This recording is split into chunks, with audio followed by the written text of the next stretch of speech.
প্রতি শুক্রবারের সাপ্তাহিক পাঠ শ্রী শ্রী রামকৃষ্ণ লীলা প্রসঙ্গ থেকে ভগবান শ্রীরামকৃষ্ণদেবের জীবনী গ্রন্থ, তারই অন্যতম পার্ষদ শ্রীমৎ স্বামী শারদানন্দজি মহারাজের লেখা।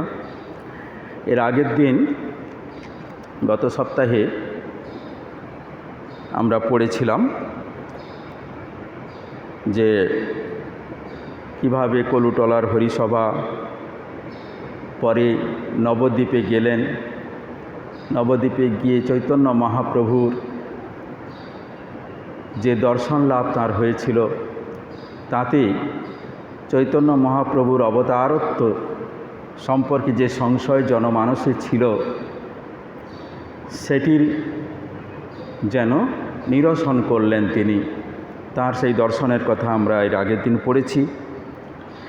আজকের যে অধ্যায় আমরা পড়ছিলাম সেটি ছিল স্বজন বিয়োগ। এই স্বজন বিয়োগ অধ্যায়টিতে স্বামী শারদানন্দজি মহারাজ শ্রী মথুরানাথ বিশ্বাসের চরিত্রকেও সংযোজন করেছেন, অর্থাৎ মথুরানাথ বিশ্বাসকেও তাঁর স্বজনের মধ্যে অর্থাৎ আত্মীয়জনের মধ্যে তিনি গণ্য করেছেন। মথুরানাথ বিশ্বাস সম্পর্কে আমরা ইতিপূর্বে যখন সাধন পর্ব পড়েছিলাম, সেখানে তার সম্পর্কে কিছু জেনেছি।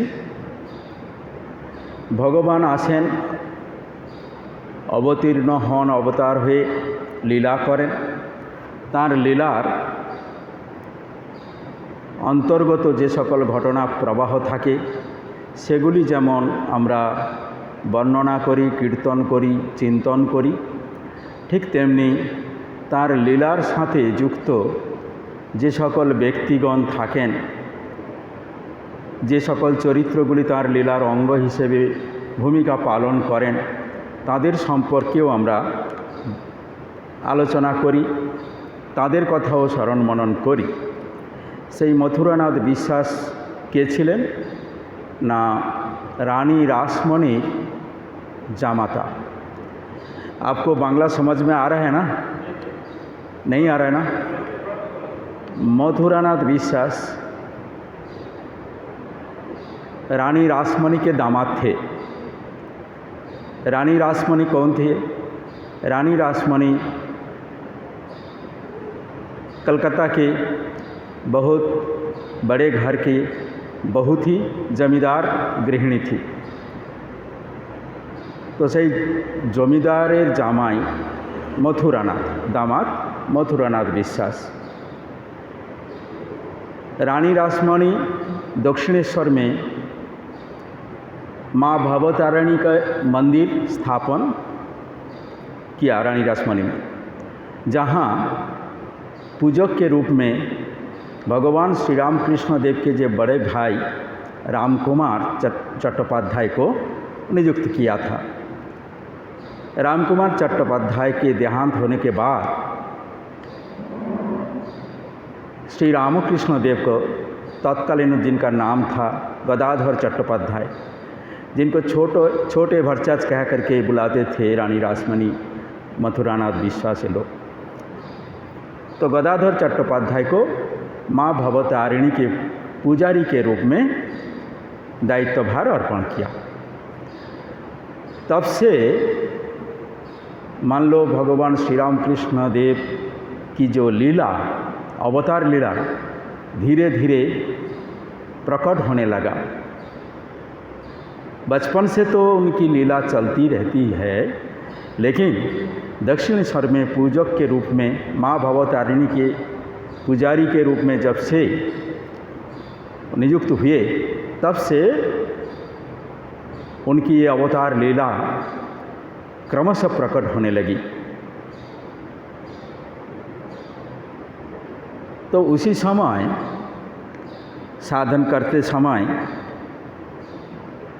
पूजा मतलब साधारण भाव से हम लोग जो पूजा करते हैं, उसी तरह से नियम नीति मानकर जो पूजा है उस तरह से पूजा नहीं है, आत्मभाव से पूजा। उनकी पूजा देखकर किसी किसी का संदेह भी होता था, ये क्या पूजा है या अनाचार है, इसमें कोई आचार नहीं है, विचार नहीं है, माँ खाओ बोल के खुद खा लेते हैं, माँ के नाम से फूल अर्पण करने के लिए फूल लेते हैं लेकिन अपने सिर पर रख देते हैं, ये कैसी पूजा है। लोगों का मन में संदेह उत्पन्न होता है।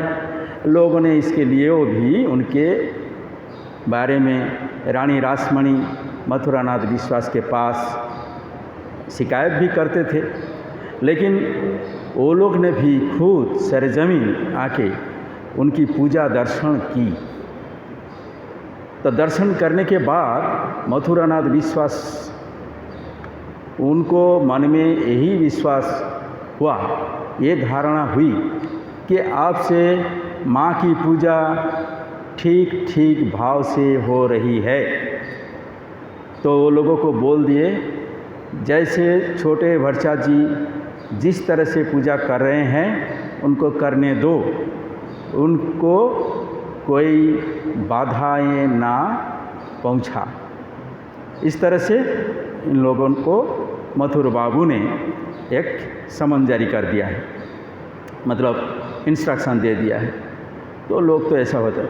तब से भगवान श्री राम कृष्ण देव के बारे में मथुरानाथ विश्वास के मन में यही धारणा हुई कि ये साधारण मानव जैसा नहीं है, ये कोई अतीन्द्रिय पुरुष है जो साक्षात भगवान के साथ, साक्षात जगदम्बा के साथ निरंतर बात करते हैं, निरंतर उनके साथ दर्शन स्पर्शन, उनके लिए चिंतन, उनके लिए किस तरह से व्याकुल होना है वो उनके अंदर हम देखते हैं। तो ये कोई साधारण मानव नहीं है।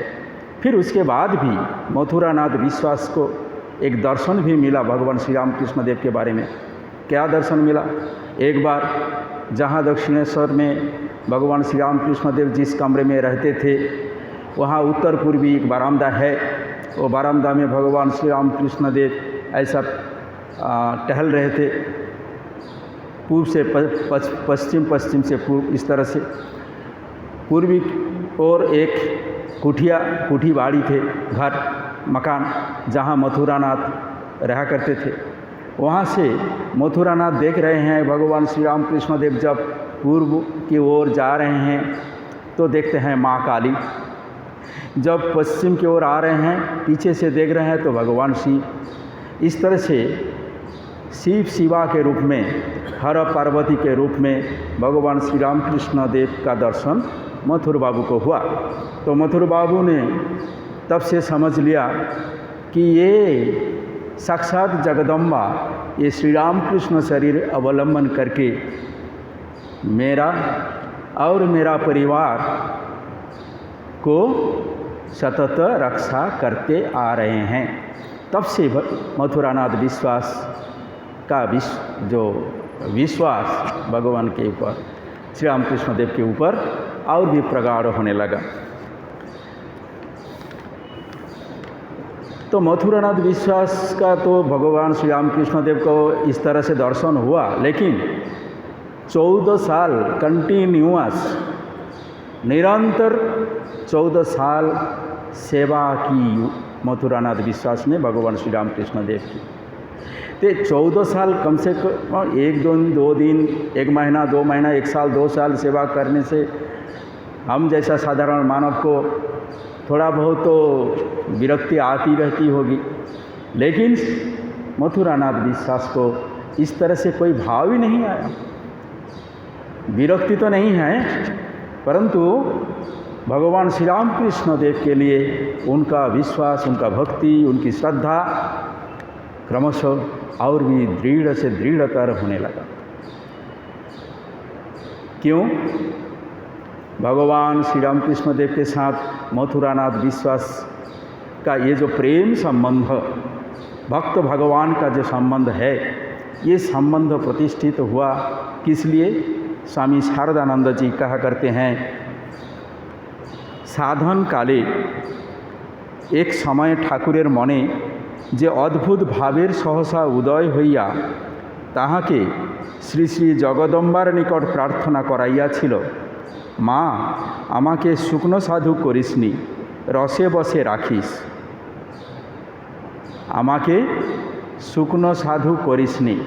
साधन काल में भगवान श्री रामकृष्ण देव माँ जगदम्बा के पास प्रार्थना कर रहे थे कि माँ हमको वो नीरस साधु नहीं बनाना जो कि ज्ञान चर्चा करते हैं, वो जैसा सूर्य की तरह एकदम सूखा सूखा लगता है तो सूर्य तेज है, ज्योति है, लेकिन सूखा है। तो वो सरस चंद्रमा की तरह हो, जैसा चंद्रमा का आलो हमको बहुत शांति देते हैं ना, कितना शांत है, कितना कोमल है, कितना सरस है, उस तरह से। तो भक्ति और भक्त लेकर हम रहेंगे, रस और आनंद करेंगे। क्या रस है? रसवई सह शास्त्र में कहा गया है। स मतलब वही परमात्मा, वही पर ब्रह्म, वही रस स्वरूप है। तो भक्ति के सहारे भक्त के साथ वही रसा साधन मैं करूँगा, मुझे सूखा साधु मत बनाओ। इसलिए प्रार्थना की भगवान श्री रामकृष्ण देव ने। तो मथुरानाथेर सहित এই প্রকার অদৃষ্টপূর্ব সম্বন্ধ তাহারই পরিণত ফল বিশেষ। কারণ সেই প্রার্থনার ফলেই জগন্মাতা ঠাকুরকে দেখাইয়া দেন তাহার দেহ রক্ষাদির প্রয়োজন সিদ্ধির জন্য 4 জন রসদ্দার তাহার সঙ্গে প্রেরিত হইয়াছে এবং মথুরানাথই তাহাদের ভিতর প্রথম ও অগ্রণী। तो माँ जगदम्बा भगवान श्री रामकृष्ण देव की प्रार्थना तो सुन ली, फिर उन्होंने श्री रामकृष्ण देव को दिखाया कि देखो तुम्हारे ये शरीर अवलंबन करके एक विशेष कार्य संपन्न करना है, इसलिए तुम्हारा ये शरीर की रक्षा करना जरूरी है। तो इसलिए मैं 4 रसददार को भेज दिया है जो कि तुम्हारा देखभाल करेंगे, तुम्हारा जो ज़रूरत है वो पूरा करेंगे। तो उनमें से प्रधान और प्रथम है वो मथुरानाथ विश्वास। यही दर्शन ठाकुर जी को करवाया। दैव निर्दिष्ट सम्बन्ध ना हইলে কি এতকাল এ সম্বন্ধ এরূপ অক্ষুণ্ণভাবে কখনো থাকিতে পারিত? দৈব নির্দিষ্ট না হলে এই দীর্ঘ 14 বছর ধরে একজনের সেবা করা এবং নিরলস সেবা এবং কোনো রকম বিরক্তি, কোনো রকম ক্লান্তির ভাব পোষণ না করে সেবা সম্ভব নয় কারোর পক্ষে, একমাত্র ভগবান বা ঈশ্বর বা ভগবতীর কৃপা ছাড়া, তাঁর ইচ্ছা ছাড়া। तो आचार्य शारदानंद जी महाराज बोल रहे हैं कि ये दैव निर्दिष्ट संबंध था मथुरानाथ बाबू के साथ श्री रामकृष्ण देव का। तो यही संबंध के कारण, दैव निर्दिष्ट होने के कारण 14 साल मथुर बाबू भगवान श्री रामकृष्ण देव की सेवा की। तो किस तरह से ये निष्काम भाव से सेवा, जो निष्काम कर्म के बारे में हम बोलते हैं, निष्काम कर्म। निष्काम कर्म का मतलब है कोई फल की आकांक्षा नहीं करनी चाहिए, परंतु जो कर्म हम कर रहे हैं वो भगवान में समर्पित होना चाहिए। भगवाने समर्पित बुद्धिते, समर्पण बुद्धिते कर्म करे जावा, कर्मेर फलाकांक्षा ना रेखे, ताई हलो निष्काम कर्म। मथुरानाथ विश्वासेर फलाकांक्षा हयतो छिलो किना जानी ना, किन्तु तार परिणति जेभावे हयेछिलो ताते करे देखा जाए हयतो तिनि निष्काम भावेई सेवा करेछिलेन। तार कतगुली दृष्टान्त एखाने স্বামী শারদানন্দজি মহারাজ তুলে ধরেছেন, সেটি আমরা এখন একটু আলোচনা করব।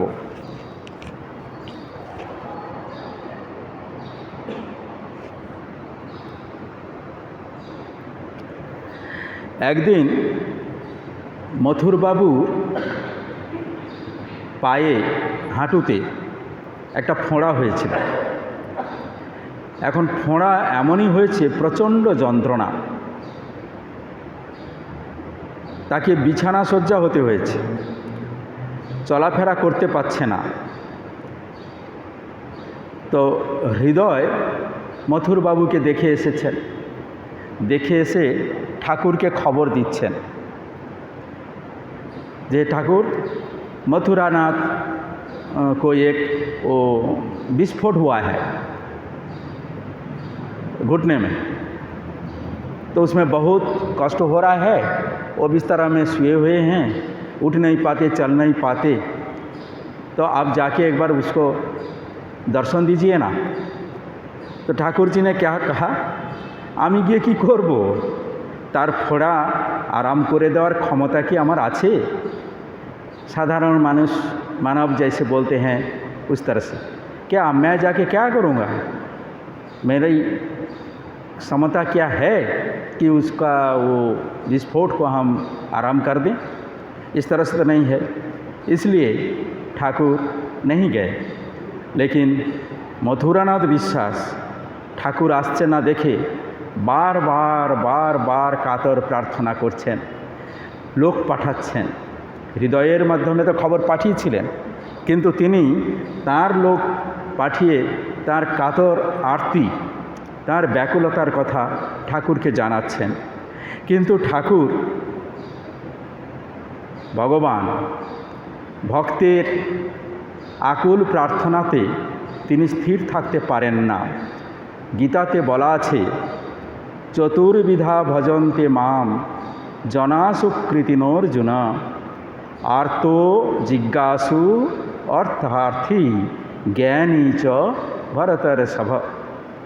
হে অর্জুন, ভগবান বলছেন, ভগবান শ্রীকৃষ্ণ অর্জুনকে বলছেন, হে অর্জুন, হে ভরত শ্রেষ্ঠ,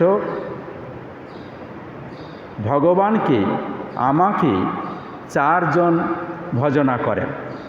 কে কে বলছেন? আর্ত পীড়িত যারা, তারা ভগবানকে ডাকে। আর জিজ্ঞাসু যারা, তত্ত্ব জিজ্ঞাসু যারা, সেই সনাতন পরমার্থ তত্ত্ব জানার ইচ্ছা প্রকাশ করেন, তারা আমাকে ভজনা করেন। আর অর্থার্থী যারা জাগতিক সুখ লাভের ইচ্ছা প্রকাশ করেন, তারাও আমাকে ভজনা করেন। আর জ্ঞানী যাদের তত্ত্বজ্ঞান হয়েছে, যারা পরমার্থ তত্ত্বে প্রতিষ্ঠিত হয়েছেন, তারাও আমাকে ভজনা করেন। এখানে মথুরবাবু আর্ত পীড়িত। সেই মথুরবাবুর এই অবস্থায় তিনি এমনই আরতি সহকারে ভগবানকে স্মরণ করছেন, মনন করছেন, তাকে ডেকে পাঠাচ্ছেন, হে প্রভু দর্শন দাও, দর্শন দাও বলে। ভগবান শ্রীরামকৃষ্ণ আর থাকতে পারলেন না, তিনি গেলেন। মথুরবাবুর কাছে যখন গেছেন, মথুরবাবু ঠাকুরকে দেখে তার আনন্দ আর ধরে না। সে যে উঠতে পারছিল না, বিছানায় শুয়েছিল, তাকিয়ায় ভর দিয়ে একটু সোজা হয়ে বসলো। বসে মথুরবাবু বলছেন, বাবা একটু পায়ের ধুলো দাও, বাবা মুঝকো চরণ রজ থোড়া দিজিয়ে, পায়ের ধুলো দাও। তখন ঠাকুর বলছেন, পায়ের ধুলো নিয়ে কি করবে? এতে কি তোমার ফোঁড়া আরাম হবে? ফোঁড়ার আরাম হবে? ঠাকুরও যেমন ভক্তকে, ভগবান যেমন ভক্তকে যাচাই করেন, ভক্তও ভগবানকে তেমন যাচাই করেন। ভক্ত ভগবানের কৃপা তিনি করছেন কিনা সে বিষয়ে যেমন যাচাই করেন, ভক্তের ভক্তি কতটা দৃঢ় ভগবানও সেটা যাচাই করে নেন। এখানে ভগবান শ্রীরামকৃষ্ণদেব বলছেন, পায়ের ধুলো নিয়ে কি হবে?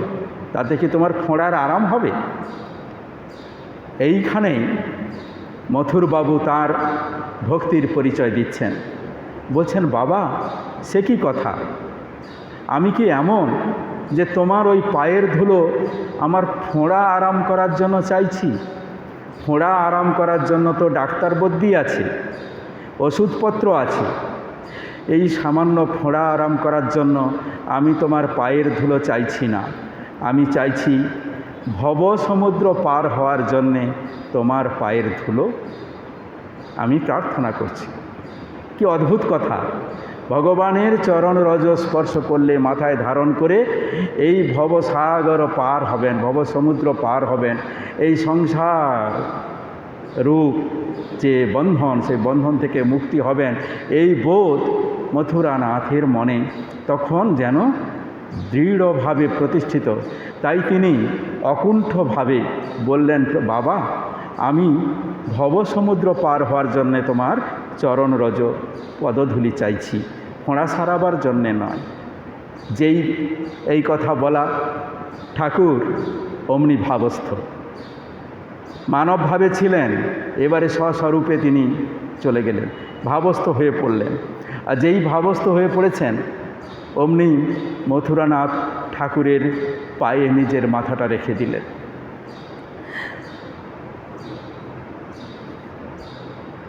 ভাবাবিষ্ট ঠাকুরের ওই অবস্থায় তাঁর চরণে মাথা রেখে নিজেকে কৃতার্থ মনে করলেন এবং দু নয়নে তার আনন্দাশ্রু বয়ে যেতে লাগলো।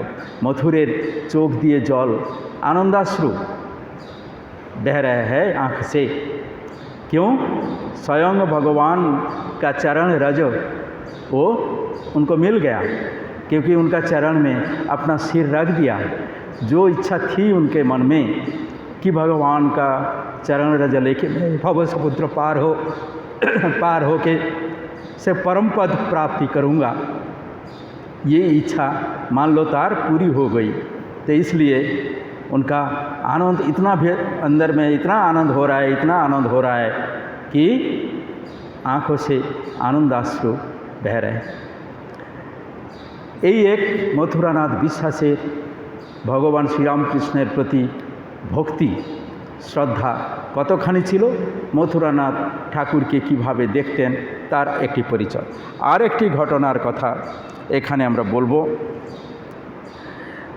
শারদানন্দজি মহারাজ বলছেন, ঠাকুরকে মথুরবাবু কতদূর ভক্তি বিশ্বাস করতেন স্বয়ং ঠাকুর এবং হৃদয়ের মুখ থেকে আমরা তা শুনেছি। এক কথায় বলতে গেলে তিনি তাকে ইহকাল পরকালের সম্বল ও গতি বলে দৃঢ় ধারণা করেছিলেন। मथुरानाथ मथुर बाबू की ऐसी धारणा हुई कि ये यह काल परकाल के संबल स्वयं भगवान श्री रामकृष्ण हैं, यही हैं। तो और ठाकुर भगवान श्री रामकृष्ण देव वो भी मथुरानाथ के ऊपर कृपा, जैसे कि मान लो झूली, उनकी झूली भर दी कृपा से। मथुरेर कोनो कोनो कार्ये समय समय विरक्त हलेও ठाकुर मथुरेर अनुरोध रक्षा करे तार ऐहिक एवं पारत्रिक कल्याणेर जन्य चेष्टा करतें। अनेक समय मथुरबाबू ठाकुरेर काछे एसे बोलतें, बाबा এই সমস্যা হচ্ছে, তুমি এটা একটু ঠিক করে দাও। কারণ মথুরবাবুর এরকম বিশ্বাস ছিল বাবা সব করতে পারে। কিন্তু ঠাকুর বলতেন, অনেক সময় বলতেন, যা শালা তুই নিজে করগে, সব কোথায় কিছু না কিছু একটা করে আসবি, এসে আমাকে বলবি এই করে দাও সেই করে দাও, আমি পারবো না গো। তারপরে মথুরবাবু যখন আরও কাতর হয়ে ব্যাকুল হয়ে তাকে অনুরোধ উপরোধ করতেন, তখন ঠাকুর আর থাকতে পারতেন না, তার সকল সমস্যার সমাধান করে দিতেন। বলছেন ইহকাল এবং পরকালের ঐহিক এবং পারত্রিক কল্যাণের জন্যে ভগবান শ্রীরামকৃষ্ণদেব সদা সচেষ্ট থাকতেন। এই রকম তাদের প্রেমপূর্ণ অবিচ্ছেদ্য একটি সম্বন্ধ ছিল। একদিন ভাবাবিষ্ট হয়ে ঠাকুর মথুরবাবুকে বলছেন যে, দেখো মথুর, যতদিন তুমি থাকবে এই জগতে, যতদিন তুমি থাকবে ততদিন আমি দক্ষিণেশ্বরে থাকব। তারপরে কিন্তু আমি চলে যাব। ঠিক এই কথা বলার সাথে সাথে মথুরবাবুর মনে একটা ভীতি, একটি আশঙ্কা, একটি আতঙ্ক তৈরি হলো। মথুরবাবু বললেন, সে কি, আমি যতদিন বেঁচে থাকব বাবা থাকবেন, আমি চলে গেলে তো বাবা এই দক্ষিণেশ্বর ছেড়ে চলে যাবে, তার মানে আমাদেরকে ছেড়ে চলে যাবেন, আমার পরিবারকে ছেড়ে চলে যাবেন, তখন তাদের কে রক্ষা করবে? আমার ইহকাল পরকালের সম্বল তো ইনি, আমাকে এবং আমার পরিবারকে রক্ষা করছেন তো ইনি, এখন ইনি যদি ছেড়ে চলে যান তাহলে কি হবে? এই রকম একটি আতঙ্কের মধ্যে পড়ে মথুরবাবু ঠাকুরকে বললেন, সে কি বাবা, শুধু কি আমিই তোমাকে ভক্তি করি? আমার পত্নী জগদম্বা দাসী, আমার ছেলে দ্বারকানাথ, তারাও তো তোমাকে খুব ভক্তি শ্রদ্ধা করে, তাদেরকেও কি তুমি ছেড়ে চলে যাবে? আমার অবর্তমানে তারাও তোমার সেবা করবে, অতএব তাদেরকে কৃপা না করে তুমি কি করে ছেড়ে যাবে বাবা? এমনই একটা ভাব মথুরবাবু। তার এই আরতি, এই কাতরতা দেখে ঠাকুর বললেন, ঠিক আছে ঠিক আছে, তুই যখন বলছিস তাহলে তোমার পত্নী এবং দুয়ারি, দুয়ারি মানে তার ছেলের নাম যে ছিল দ্বারকানাথ, দৈবত উচ্চারণ হয় দ্বারকানাথ, তো আদর করে ঠাকুর তাকে দুয়ারি বলে ডাকতেন, যে তোমার পত্নী এবং দুয়ারি যতদিন থাকবে আমি ততদিন থাকব। মথুরবাবুর কাছে তিনি প্রতিশ্রুতি দিলেন, আর সেই প্রতিশ্রুতি মোতাবেক সত্যি সত্যি ঠাকুর ততদিন ছিলেন যতদিন জগদম্বা দাসী বেঁচে ছিলেন। তার আগেই তো মথুরবাবু চলে গেছিলেন, দ্বারকানাথও চলে গেছিলেন। জগদম্বা দাসী মৃত্যুর 3 বছর পরে ঠাকুর দক্ষিণেশ্বর থেকে শ্যামপুকুর বাটিতে স্থানান্তরিত হয়েছিলেন। 1881 খ্রিস্টাব্দে জগদম্বা দাসীর মৃত্যু হয়, 1884-তে ঠাকুর শ্যামপুকুর বাটিতে চলে গেছিলেন। এখন এই রকম ছিল মথুরবাবুর সাথে ঠাকুরের সম্বন্ধ। মথুরবাবু যখন প্রার্থনা করছে, অনুরোধ করছে, ঠাকুর প্রথমটা তাকে যাচাই করে নেন, কতটা ব্যাকুল হয়ে, কতটা আন্তরিকভাবে তার এই প্রার্থনা সে করছে, সেটি যাচাই করে নেওয়ার পরে তিনি তাকে তদ্রূপ কৃপা করে দিচ্ছেন। একদিন মথুরবাবু ঠাকুরকে বলছেন যে, বাবা তুমি তো বলেছিলে যে মা নাকি তোমাকে দেখিয়েছে অনেক ভক্ত তোমার কাছে আসবে, কই এখনও তো কেউ এলো না। ठाकुर एक बार ठाकुर जी जब संध्या आरती चल रही थी माँ भवतारिणी के मंदिर में, उसी समय कुठी बाड़ी के छत के ऊपर खड़ा होकर ऐसा आह्वान करते थे, ओरे तोरा के कोथाय आछिस रे, आय आय, ओ तुम लोग कहाँ कहाँ हो, सब आओ आओ, ऐसा करके वो बुलाते थे, पुकारते थे। तो माँ ने उनको दर्शन कराया कि बहुत भक्त उनके पास आएंगे, आबाल वृद्ध वनिता भक्त के रूप में उनके पास आएंगे। ये माँ ने भगवान श्री रामकृष्ण देव को दर्शन कराया। तो वही बात श्री रामकृष्ण देव ने मथुर बाबू को बोला था और ये बहुत सारे लोग को बोला था, लेकिन मथुर बाबू जब तक है तब तक तो कोई आता ही नहीं है, कोई भक्त नहीं आता है। इसलिए मथुर बाबू ने पूछा, बाबा आपने जो बोला था इतने भक्त आएंगे, माँ ने दर्शन कराया, कहाँ कोई तो नहीं आ रहा है। এই কথা শোনার পরে ঠাকুরের মন খুব বিষণ্ণ হয়ে গেল। তাই তো রে, মা আমাকে যে দর্শন করিয়েছেন, মা আমাকে যা যা দর্শন করিয়েছিলেন সবই তো সত্য হয়েছে, এটি যে কেন সত্য হলো না তা কে জানে বাপু, মায়ের কি ইচ্ছা। এই বলে ঠাকুর একটু বিমর্ষ হলেন, যেন সত্যি আমার দর্শনটা কি তাহলে ভুল, আমি যেই দেখেছিলাম মা বলছেন, মা দেখাচ্ছেন এই ভক্ত আসবে এত, সেই দর্শনটা কি আমার ভুল হলো, এই ভেবে ঠাকুরের মন একটু খারাপ হলো। মথুরবাবু দেখলেন এ তো মহা বিপদ হয়ে গেল, এমন কথা বললাম যে বাবা বিমর্ষ হয়ে পড়লেন। তখন মথুরবাবু বললেন, ও বাবা कोई नहीं आया तो क्या हुआ, मैं हूँ ना, मैं जो हूँ मैं तो 100 भक्त के समान हूँ अकेला, আমি তো 100, একাই 100। अतएव সেই জন্য বোধ হয় इसीलिए माँ ने शाही दिखाया कि तुम्हारा पास बहुत सारे भक्त आएंगे, इसलिए दिखाया। এই জন্য হয়তো মা তোমাকে এই রকম দর্শন করিয়েছিলেন। আমি তো আছি, আমি তো একাই 100। এই কথা বলার পরে ঠাকুর বললেন কি যে তা হবে হয়তো, তা হবে হয়তো বাপু, তুমি যা বলছো তাই সত্য হবে হয়তো। এই বলে ঠাকুর কিছুটা শান্ত হলেন, মথুরবাবু অন্য কথা গেলেন। এইভাবে মধুর সম্বন্ধ আরও অনেক ঘটনার কথা রয়েছে। আমরা যখন গুরুভাব পড়ব, সেই গুরুভাবে অধ্যায়েতে সেখানে মথুরবাবুর সাথে ঠাকুরের যে মধুর সম্বন্ধ এবং সেখানে ঠাকুরের গুরুভাব কতখানি মথুরের প্রতি প্রকট হয়েছিল সেই সম্পর্কে পড়ব। শুধু এখানে মথুরবাবুর দেহান্ত অংশটি পাঠ করে আমরা আজকের পাঠ শেষ করব। মথুরবাবু সুখে দুঃখে মিলন বিয়োগে জীবন মৃত্যুরূপে তরঙ্গ সমাকুল কালের অনন্ত প্রবাহ ক্রমে 1278 সাল উপস্থিত হলো। ঠাকুরের সঙ্গে মথুরের সম্বন্ধ ঘনিষ্ঠতর হয়ে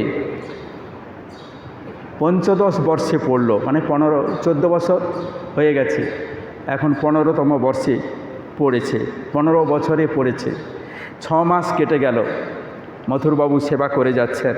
হঠাৎ মথুরবাবুর জ্বর হলো, এমন জ্বর যে তিনি কথা বলা তার বন্ধ হয়ে গেল, বাকরোধ হয়ে গেল, বিছানা শয্যা, উঠতে পারছে না। ঠাকুর প্রতিদিন হৃদয়কে দেখতে পাঠাতেন যে যা মথুরের কি অবস্থা দেখে আয়। হৃদয় মানে তার ভাগ্নে মথুরবাবুকে রোজ দেখে এসে ঠাকুরকে খবর দিত যে এই রকম আছে, এইরকম আছে, আজকের কিছুটা খারাপ, আজকের কিছুটা ভালো, এরকম। কিন্তু ঠাকুর কোনো দিন যেতেন না। হৃদয় অনেকবার বলেছে, মামা একবার যাও না, গিয়ে দর্শন দিয়ে এসো না। ঠাকুর কিন্তু কখনো তাকে দেখতে গেলেন না। শেষ সময়ে কি উদ্দেশ্য ছিল ভগবানের, কেন গেলেন না, সেটি আমরা পরের ঘটনা দেখে বলছি। ক্রমে শেষ দিন উপস্থিত হইল। অন্তিমকাল আগত দেখিয়া মথুরকে কালীঘাটে লইয়া যাওয়া হইল। সেই দিন ঠাকুর হৃদয়কেও দেখিতে পাঠাইলেন না, কিন্তু অপরাহ্ন উপস্থিত হইলে 2-3 ঘণ্টাকাল গভীরভাবে নিমগ্ন হইলেন এবং জ্যোতির্ময় বর্তমে দিব্য শরীরে ভক্তের পার্শ্বে উপনীত হইয়া তাহাকে কৃতার্থ করিলেন। বহু পুণ্যার্জিত লোকে তাহাকে স্বয়ং আরূঢ় করাইলেন। ভগবান এই যে পায়ের ধুলো নিয়েছিলেন, ভবসাগর পার হবে বলে মথুরানাথ ঠাকুরের পায়ের ধুলো নিয়েছিলেন, ঠাকুর সেই কাজটি করলেন তার অন্তিমকালে। যে এতদিন তিনি যেতেন না, সে যেদিন মথুরবাবুর শরীর ত্যাগ হবে সেদিনও তিনি গেলেন না এবং প্রতিদিন হৃদয়কে পাঠাতেন, সেদিন কিন্তু হৃদয়কে পাঠালেনও না। কিন্তু বিকেলবেলা তখন 5টা বাজে, 5টার একটু আগে ঠাকুর ভাবস্থ হলেন। ভাবস্থ হয়ে তিনি সূক্ষ্ম শরীরে মথুরানাথের পাশে উপস্থিত হলেন এবং তাকে কৃপা করলেন। এবং জ্যোতিষ্মান পথে, জ্যোতির্ময় বর্তম বলা হয়, গোলক, এরকম জ্যোতি, প্রাণবায়ু জ্যোতিরূপে যাদের ঊর্ধ্বগতি হয় তাদের প্রাণবায়ু জ্যোতিরূপে জ্যোতিষ্মান পথ ধরে সেই ঊর্ধ্ব লোকে গমন করে। আর যারা এই পিতৃলোকগুলিতে থাকে, অর্থাৎ ভূবস্ব স্বর্গলোক পর্যন্ত যাদের পুণ্যকর্মের ফলে অবস্থান হয়, তাদের আর ওই রকম জ্যোতির্ময় পথ তাদের লাভ হয় না। যাই হোক, সেটি অন্য কথা, পরে আসছি। এখন এখানে বলা হলো জ্যোতির্ময় বর্তমে দিব্য শরীরে ভক্তের পার্শ্বে উপনীত হইয়া ভগবান তাকে কৃতার্থ করলেন এবং বহু পুণ্যার্জিত লোকে তাকে স্বয়ং আরূঢ় করাইলেন।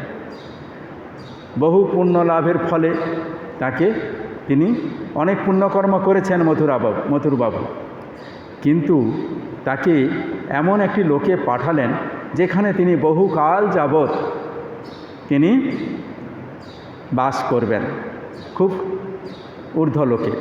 কিন্তু তার এই গমন, তাকে যে পাঠানো হলো, এই সময় যে তিনি তার অন্তিমকালে যে ঠাকুর সেখানে পৌঁছে গেছিলেন, কি করে বোঝা গেল সেইটি বলছেন। ভাবভঙ্গে ঠাকুর হৃদয়কে ডেকে বললেন, তখন 5টা বাজে বিকেল।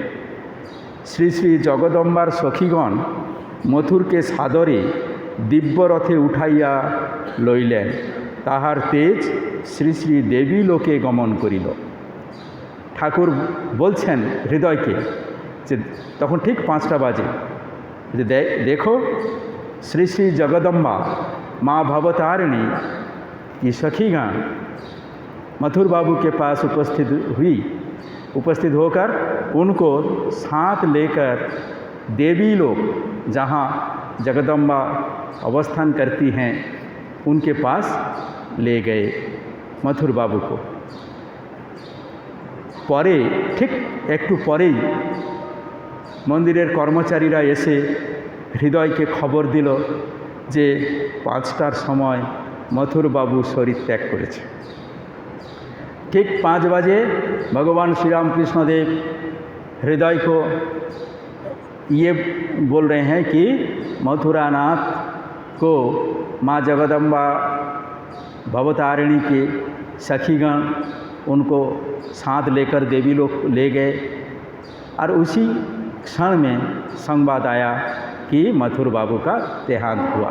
इसका मतलब साक्षात भगवान श्री राम कृष्ण देव मथुर बाबू को कृपा करके देवी लोक प्राप्त कराया। देवलोक प्राप्त होने के बाद भी वही जीव को पुनराय उनका पुण्य कर्म क्षय होने के बाद उनको ये मर्त धाम में फिर से अवतरण करना होगा। शास्त्र में यही बताया गया, क्षीणे पुण्य मर्तलोकं विशन्ति। पुण्य कर्म क्षय होने के बाद फिर उनको यही मर्त धाम में आना पड़ेगा। यहाँ आके साधन भजन करके मुक्ति लाभ करने के लिए आगे बढ़ना होगा। तो मथुर बाबू की मुक्ति हुई या नहीं, इसके बारे में कन्फर्म होने के लिए ये शिष्यगण पार्षदगण भगवान श्री राम कृष्ण देव को बाद में पूछा कि क्या मथुर बाबू का